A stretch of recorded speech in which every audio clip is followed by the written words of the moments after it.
మనం ఎప్పుడైతే కుటుంబంతో గడిపే కొన్ని సమయాలే ఆనంద సమయాలు. అవి మళ్ళీ మళ్ళీ తిరిగి రావు. అవి ఎప్పటికీ గుర్తుంటాయి. Friends, welcome back to our channel. మా ఛానల్ని చూస్తున్న వారికి ధన్యవాదాలు. మా ఛానల్ని జర ఫాలో అవ్వండి ప్లీజ్. ఈ రోజైతే మీకు ఒకటి చెప్పబోతున్నాను. అదేంటంటే, ప్రతి ఇంట్లలో నేను చూస్తున్నా, పిల్లలైతే ఫోన్ ఉంటేనే తింటురు. పెద్దవాళ్ళు కూడా వాళ్ళ రోజు మొత్తం ఫోన్లోనే పెడుతురు. అసలు పిల్లల్ని పట్టించుకుంటలేరు. మన పిల్లలు ఏం తింటురు, చదువుతుర్రా, అది కూడా పట్టించుకుంటలేరు. అసలు వాళ్ళు తిండి కూడా తింటలేరు.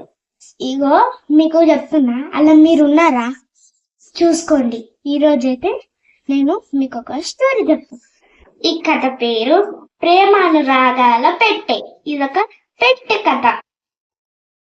ఇక్కడ చూడండి, ఒక ఊరిలో ఒక అందమైన ఇంట్లో మాధవ్, సునీత అనే దంపతులు ఉండేవారు.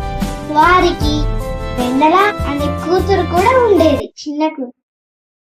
కానీ ఆ ఇంట్లో ఈ ముగ్గురు ఉన్నా కూడా ఎప్పుడు వాళ్ళ ఇంట్లో నిశ్శబ్దంగా ఉండేది. ఎందుకో తెలుసా? మాధవ్ ఎప్పుడు తన ల్యాప్టాప్ లో తన ఆఫీస్ వర్క్ లో మునిగిపోయే ఉంటాడు. ఇక ఆమె తల్లి సునీత ఎప్పుడు కూడా ఏం పని చేసినా ఫోన్ చూస్తూనే చేసేది. కానీ వెన్నెల మాత్రం తన దగ్గర ఉన్న చిన్న చిన్న బొమ్మలతో ఆడుకుంటూ ఉండేది ఒంటరిగా. ఆమెకు తన తల్లిదండ్రులతోటి కథలు చెప్పించుకోవాలని, ఆడుకోవాలని ఆశగా ఉండేది. ఒక రోజు ఆమె ఒక బొమ్మను పట్టుకొని వాళ్ళ నాన్న దగ్గరకు వెళ్తుంది. అప్పుడు ఇలా అంటుంది, నాన్న, నాతోటి కాసేపు ఆడుకుంటావా? కానీ వెన్నెల వాళ్ళ నాన్న మాత్రం ఆమెను చూడగానే, నాకు పని ఉంది వెన్నెల, నేను తర్వాత ఆడుకుంటాను అని అనేవాడు. వెన్నెల నిరాశగా బయటకు వచ్చి ఒక అరుగు మీద కూర్చొని అటు ఇటు చూస్తూ ఉండేది. ఆమెకు ఒక ఆలోచన వస్తుంది. ఆమె పాత రూమ్ లోకి వెళ్తుంది. ఎందుకంటే అక్కడ ఏమైనా వస్తువులు దొరుకుతాయేమో ఆడుకోవడానికి అని అనుకుంటుంది. ఇక్కడ ఆమెకి ఒక మూలకు ఒక చెక్క పెట్టె కనిపిస్తుంది. అది అందంగా పురాతనంగా ఉంటుంది. దాని మీద మంచి మంచి డిజైన్స్ వేసి ఉంటాయి. వెన్నెల ఆ పెట్టెను అటు కష్టం మీద వాళ్ళమ్మ దగ్గరికి తీసుకొని వెళ్తుంది.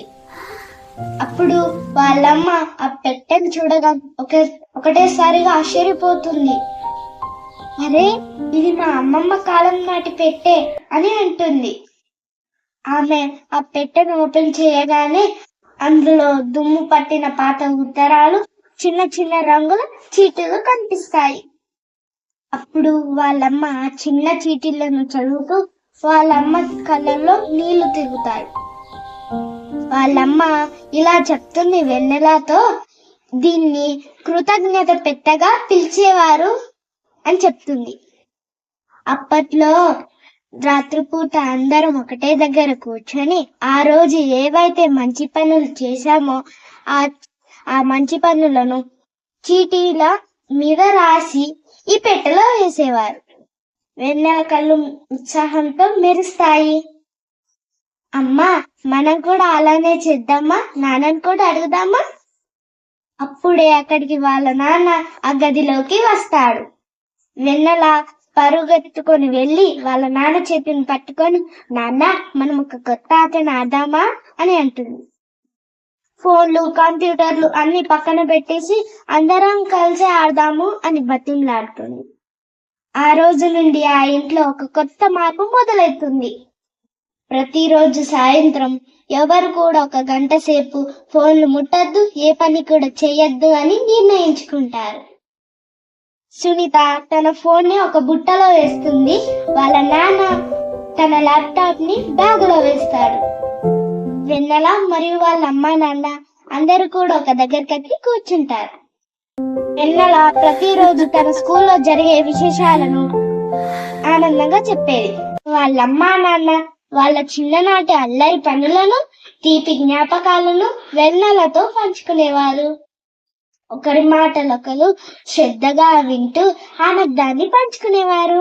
ఆ గంట సమయమే ఆ రోజులో వారికి అత్యంత ఆనంద సంతోష సమయంగా మారుతుంది.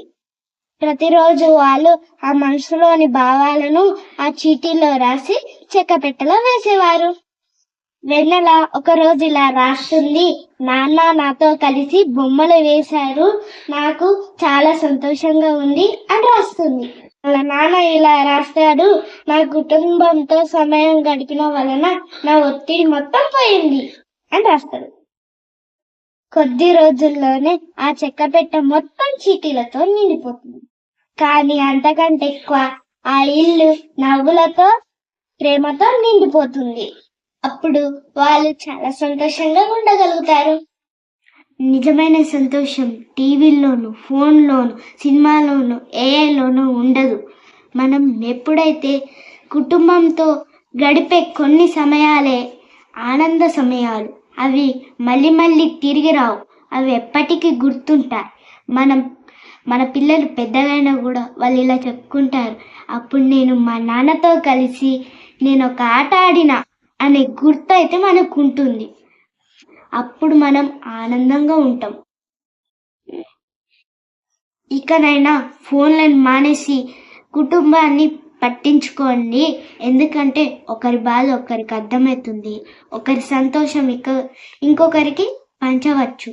అందుకే మనసు విప్పి మాట్లాడండి. మాట్లాడితేనే మంచిది. మాట్లాడితే ఏం పోదు, మంచే జరుగుతుంది. అర్థమైందా? ఉంటా మరి. బాయ్. కుటుంబంతో ఆనందంగా గడపండి. గుర్తించుకోండి నా వీడియోని. Bye bye. మా వీడియో నచ్చితే లైక్ చేయండి, షేర్ చేయండి, కామెంట్ చేయండి, సబ్స్క్రైబ్ చేయండి. మరిన్ని మంచి వీడియోస్ కోసం మా ఛానల్ని సబ్స్క్రైబ్ చేయండి. పిల్లలను పెద్దవాళ్ళనైతే పట్టించుకోండి ప్లీజ్.